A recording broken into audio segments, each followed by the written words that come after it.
요한복음 6장 60절에서 65절입니다. 예수님 말씀을 어려워하고 있습니다. 예수님이 병을 고치고 귀신을 쫓고 할 때는 사람들이 좋다고 예수님을 따르다가 예수님이 말씀을 가르치면 사람들이 힘들어합니다. 앞에서 예수님이 자신을 두고 하늘에서 내려온 떡이라고 나를 먹으면 영원히 목마르지 않고 배고프지 않다고 말씀했어요. 지금 우리가 들어도 이 말씀이 좀 어렵죠. 파격적이고요. 예, 사람들이 수군댑니다. 모두 유대인들인데요. 유대인들은 모세 율법 선지자들의 예언을 따라서 생각하는 사람들이거든요. 그런데 모세의 그 하늘에서 내려온 만나는 알아도 하늘에서 내려온 그 생명의 떡 들어보지 못했거든요. 그러니까 예언서에도 예수님의 말씀하시는 그런 내용이 없습니다.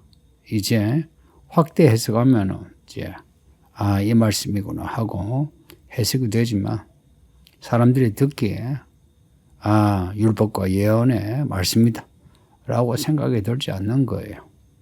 그러나 우리가 알 것은 예수님의 태어나심부터 자라심 그리고 복음을 전하시는 그 복음의 내용 또 사람들 앞에서 행하신 그 표적들 무엇보다도 그 죽음과 부활은 다 율법과 예언의 성취입니다. 그 예언의 성취란 말이 이해가 되시죠? 그 율법의 성취란 것은 율법의 일획 한 점 다 완성하셨다는 의미입니다. 예수님이 그 율법에 의해 죽으셨어요. 그리고 모든 예언을 성취하시고요. 그래서 우리에게 생명의 떡이 되십니다. 우리는 다 죄로 인해서 죄의 삭은 사망이라고 죽어 지옥에 떨어져야 하는데 예수님이 우리를 위하여 죽으심으로 우리가 예수를 믿으면 정말 우리는 죽어도 살고 살아서 믿으면 영원히 사는 겁니다. 예수님이 하시는 말씀, 예수님이 하시는 일이 율법과 예언 그 차원에서만 생각하는 그러니까 성취의 차원이 아니라 그 차원에서 생각하는 사람들 눈에는 예수님의 말씀이 참 어렵고 그리고 하시는 그 행위가 파격적인 겁니다.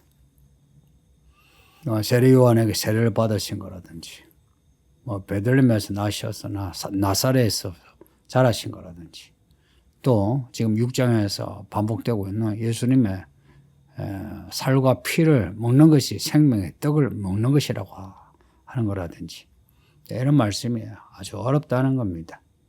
또 더 어려운 것은 마지막 날에 다시 살리리라 하는 말씀 앞에 39절, 40절, 54절에 이게 세 번이나 반복되고 있습니다.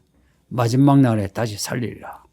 이게 데살로니가전서 4장을 보면 믿는 성도들이 휴거할 때 그때 성도들이 죽은 성도들이 다 부활한다는 말씀하고 연결이 돼요.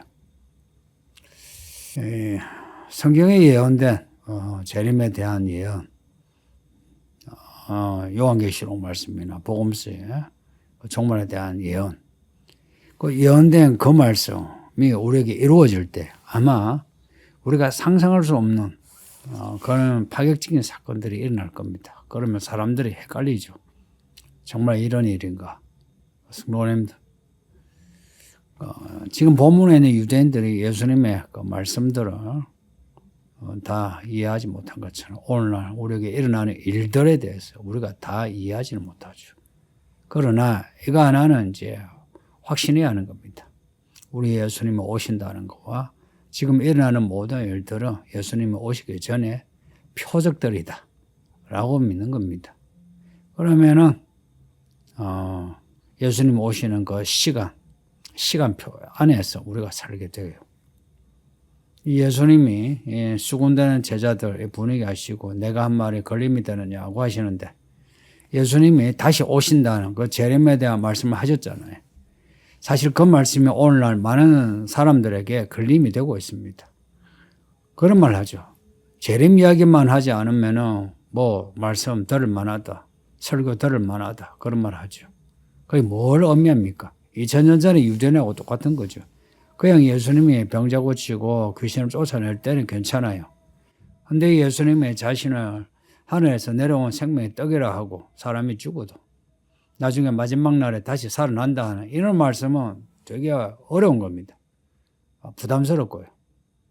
왜 이런 말씀을 예수님이 하실까? 이 사람들이 수군다는 거 알고 어려워하는 거 알고 이것 때문에 사람들이 돌아서 간다는 것도 아시면서 왜 이런 말씀을 계속 하실까? 이 말씀이 이 복음의 핵심이기 때문에 그렇습니다. 복음의 핵심은 구원입니다. 구원과 관련됩니다. 구원 전에 있는 사람, 구원 후에 있는 사람 이렇게 나누어져요. 그래서 구원 전에 있는 사람들에게 구원의 복음을 전한 겁니다. 그리고 구원받은 사람들에게는 예수님의 재림, 다시 오시는 그날까지의 믿음의 삶을 우리에게 말씀하시는 겁니다. 이 예수님이 죽으시고 부활하신 거, 왜 그렇게 하셨나? 우리를 구원하시려고요. 그리고 우리를 구원하셔서 우리로 하여금 구원의 열매를 맺게 하시려고요. 그 구원하셔서 구원의 열매를 맺게 하신다 할 때 그 사건이 뭐냐면 성령을 주시는 겁니다. 예수님이 원하시는 건 뭐냐? 우리가 성령을 받는 겁니다. 죄 사함 받는 거 맞아요. 구원 받는 건 맞아요. 그러나 그 모든 사건이 성령을 주시는데 우리가 성령을 받는데 모아지고 있습니다. 그래서 하시는 말씀에 살리는 것을 영인이 육은 무익하니라. 내가 너에게 이런 말은 영이요 생명이라. 살리는 것이 뭐냐? 무엇을 살린다는 겁니까? 우리의 몸을, 우리의 영혼을, 우리의 몸을, 우리 몸으로 살아가는 인생을 살리는 겁니다.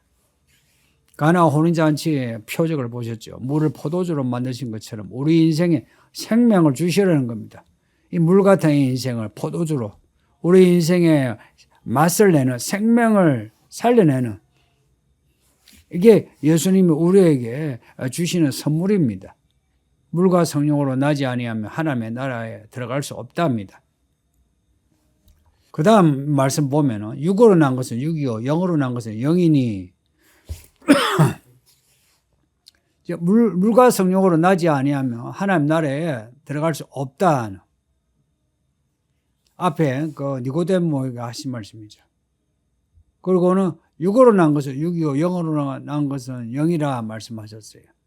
이 말씀하고 그 앞에 3장의 말씀 3장입니다. 말씀하고 오늘 본문의 6장 62절 63절은 이 같은 패턴을 보여주고 있어요. 이 말씀의 내용이 사람을 살리는 거듭나게 하는 영이 무엇입니까? 성령이에요. 어떻게 성령으로 거듭나나? 내가 너에게 이런 말이 영이요 생명이라. 예수님의 말씀이 영이요 생명입니다. 예수님의 말씀을 믿음으로 받음으로 우리는 우리를 살리는 영을 받게 되고 생명을 가지게 됩니다. 예수님 말씀을 받는 것이 구원받는 길이요. 그리고 우리가 성령을 받는 길입니다. 성령을 주세요 라고 하는 기도도 좋지만 그보다는 우리가 읽고 들은 말씀을 우리가 받아들이는 믿음, 그리고 이 말씀을 살아가는 믿음입니다. 그렇게 한다면 말씀을 들을 때 성령을 받은 고넬료 가족들처럼 우리도 또한 말씀을 통하여 성령을 받습니다. 문제는 말씀을 들으나 받지 아니하는, 말씀을 받지 아니하는 혹은 믿지 아니한 사람이 있습니다. 64절에 너희 중에 믿지 아니한 자들이 있다 합니다. 사실 예수님은 우리를 다 아십니다. 우리가 말씀에 대해 어떻게 반응을 할지 아십니다. 아시면서도 우리에게 계속해서 말씀하시는 이유가 뭐겠습니까? 우리를 향한 구원의 그 사랑을 포기하지 않으신 겁니다. 끝까지 구원하시려는 겁니다. 이게 참 사랑의 신비입니다. 유다가 자신을 팔자라는 것을 아시면서도 계속해서 유다를 데리고 다니시고 유다에게 친구여 하고 부르시는 예수님이십니다. 왜 그렇게 하시나? 유다를 향한 예수님의 사랑입니다. 그러니까 말씀을 받지 아니하는, 말씀을 믿지 아니하는 사람들에 대해서도 예수님은 여전히 그들을 향한 메시지, 복음을 전하고 있습니다. 그 요한계시록 보면 2장 3장에 나오는 니골라당, 발람, 이세벨, 유대인의 모임이 있죠. 다 교회에서 저지레하는 사람들입니다. 말씀을 받지 못해서 저지레하는 사람들이에요. 유다도 그런 사람이죠. 유다에 대해서나 그들에 대해서나 예수님은 똑같이 그들이 구원받기를 원하십니다. 이 말을 잊지 마요. 예수님은 어떤 악당도 구원을 포기하지 않으십니다. 예전에 그 김일성 혹은 김정일의 그 어떤 형상을 만들어 놓고 불러 태우는 거 있죠. 그거는 성경적이지 않아요. 가끔 목사님들이 김정은을 원수처럼 욕하고 죽어서만 하는 말씀을 하는 분들이 있는데 그건 성경적이지 않다 이야기예요. 그분들이 나쁘다 좋다 이런 말을 하는 게 아니고 그분들이 성경적이진 않아요. 우리 예수님은 김정은도 구원받기를 원하십니다. 예수님의 그 죽음과 부활을 아는 사람은요, 사람에 대한 구원에 대한 기대를 버리지 않습니다. 그들이 정말로 죽어서 지옥에 갈지라도 그들이 살았을 때는 그들에 대한 구원의 기대를 가지고 복음을 전하고 그들에 대해서 하나님이 원하시는 그러한 태도로 그 사람들을 대합니다. 유다 보세요. 65절 보면은 유다도 또한 내 아버지께서 오게 하여 주시지 아니하며 누구든지 내게 올 수 없답니다. 유다를 예수님께 누가 보냈나? 아버지 하나님이 보내셨습니다. 교회에 오는 사람들 전부 아버지 하나님이 보내신 사람들입니다. 저는 이 서울이기는 교회 성도들은 하나님 아버지가 이 교회에 부르신 사람이라 믿습니다. 여러분들은 제가 전하는 이 말씀을 듣게 하기 위해서 이 교회로 여러분을 부르셨다 여깁니다. 여러분은 다 하나님의 자녀고 하나님의 양들이거든요. 저는 제게 보내신 사람들이라 여기고 여러분들에게 전해야 할 말씀을 전하고자 합니다. 왜 사람들이 악해지나? 이런 하나님의 사랑에 대해서 잘 모르고 부정하는 거예요. 영이요 생명이시 예수님의 이 말씀의 신비를 잘 받아들이지 못하는 겁니다. 그래서 유다가 예수님을 3년여 따라다녔잖아요. 그런데 결국은 돈에 빠져서 말씀을 받아들이지 못한 그 모습이 이제 그대로 나타난 겁니다. 말씀을 받아들였으면 이 말씀이 돈보다 귀하죠. 그런데 말씀을 듣고서도 돈에 빠져서 말씀하시는 예수님을 팔아넘기는 유다처럼 지금도 사람들이 그러고 있습니다. 자기가 좋아하는 것에 빠지면 안 돼요. 오늘 이 자본주의 시대의 돈이나 아니면 욕구와 욕망 아니면 이 좌우로 갈라진 이데올로기 이 세상이 미쳐가요. 좌가 아니면 우 아니면 좌 어느 한쪽이 아니면 사람 있잖아요. 있을 자리가 없어요. 교회 안에도 그런 분이 있어요. 미쳐가는 이 세상을 어떻게 바라봅니까? 그렇게 이념에 빠지면 개돼지 돼갑니다. 저는 이 사회가 개돼지화 되어간다 여기에요. 개돼지 되지 마세요. 특히나 나이 들어간 사람들. 뭘 안다고 좌우하면서 이념으로 그리고 뭐든지 그렇게 평가하기를 합니까? 성경을 안 한다면은 엎드리게 돼요. 우리가 아는 지식이 얼마나 형편없는가. 이 지식이 아무리 우리가 고상하다 해도요. 하나님의 사랑에 비하면 이거는 새발의 피고요. 이거는 정말로 더럽고 추악한 겁니다. 우리 성도님들 영이요 생명이신 예수님의 말씀을 받아들임으로 이 마지막 때에 참 거룩하고 고결하게 고상하게 살아가는 성도들이 되기를 예수의 이름으로 축복합니다.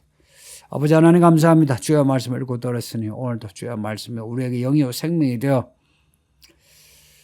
영원히 배고프지 않고 목마르지 아니하고 생기 발랄하여 이기는 삶을 살게 하옵소서. 예수님의 이름으로 기도하옵나이다. 아멘.